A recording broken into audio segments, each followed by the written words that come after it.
You're lying in bed, buried under the covers with your phone in your hand. The blue light is the only thing illuminating the dark room. You promise yourself you put it down after just one more scroll, just one more video. But we all know how that story ends. Next thing you know, your thumb is moving automatically, and it's 1:32 a.m.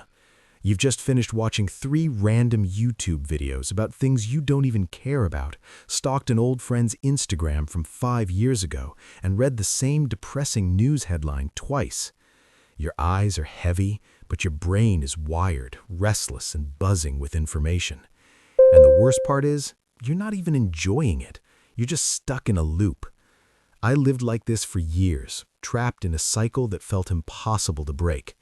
My nights felt like a blur of exhaustion, distraction, and a deep sense of regret. And every morning I paid the price, waking up feeling like I'd been hit by a truck.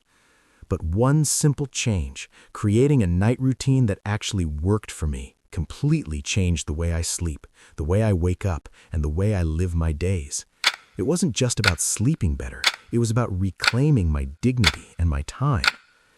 This isn't going to be some unrealistic hustle culture advice where I tell you to wake up at 4 a.m. and take a freezing ice bath. I'm talking about real, sustainable habits that fit into a normal, busy life. Habits that anyone, including you, can start tonight. So, if you've ever thought, I wish I could just shut my brain off and feel in control of my nights again, then seriously, watch this video till the end, because you'll get exactly the blueprint you need. But if you choose to skip it, well, I'm sorry, I can't help you. Just go ahead, keep scrolling, and wake up tired, cranky, and defeated again tomorrow. So, without any further delay, let's get into it. Before I tell you what my night routine looks like now, you need to understand the dark place where I started. My old nights were pure chaos. Some nights I'd stay up working until 1 a.m. because I felt guilty for not being productive enough during the day. Other nights I'd binge watch Netflix until 2 a.m. just to relax. Sometimes I'd scroll social media until my eyes physically burned. And here's the crazy part. I told myself I was relaxing, but the truth was I was numbing myself. I wasn't resting, I was avoiding the stress I didn't deal with during the day, avoiding the lonely thoughts in my head, and avoiding the fact that I felt behind in life.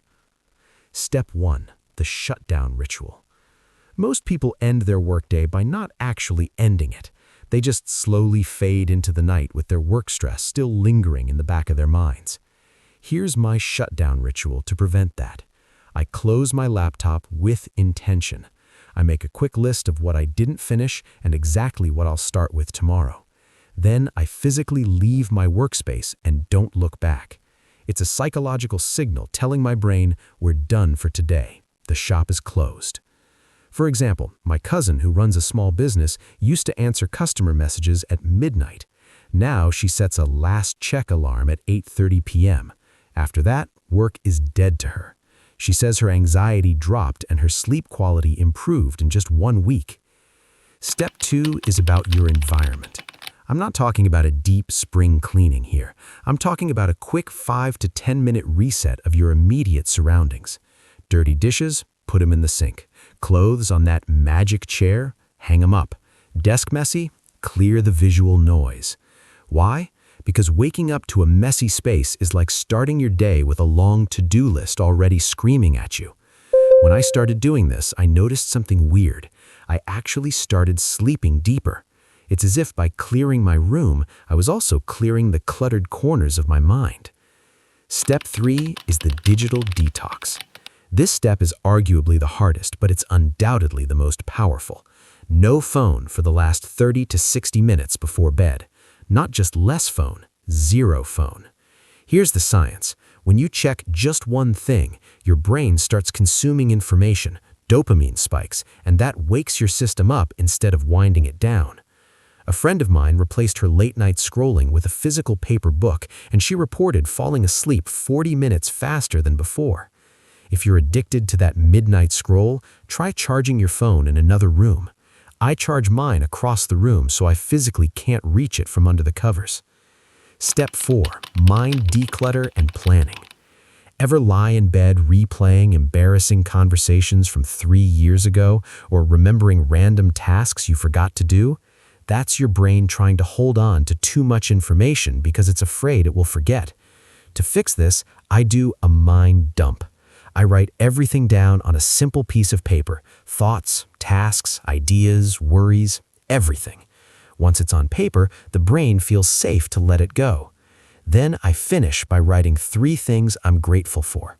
Not huge things like winning the lottery, but small, specific ones, like how good the coffee tasted this morning.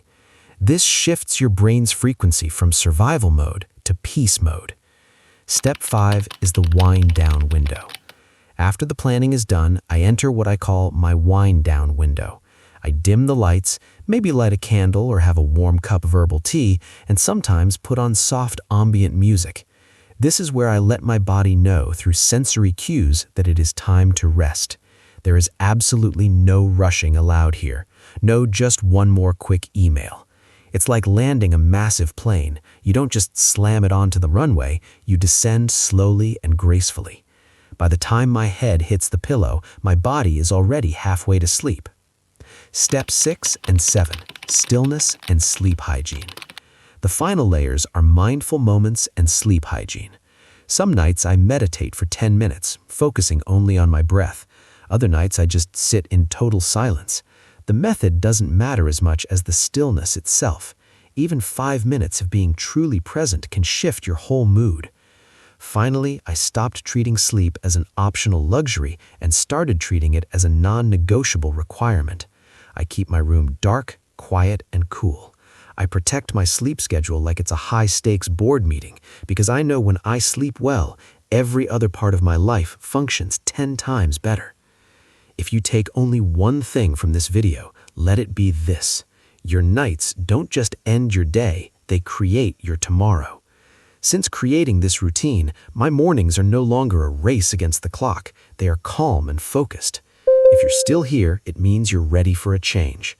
Don't just click away and fall back into the scroll. Pick one small thing, just one, and do it tonight. Not tomorrow, not someday, tonight. Hit that like button to help others find their way out of the dark, and subscribe if you want more real habits for a lighter life. Sleep well tonight. You've earned it.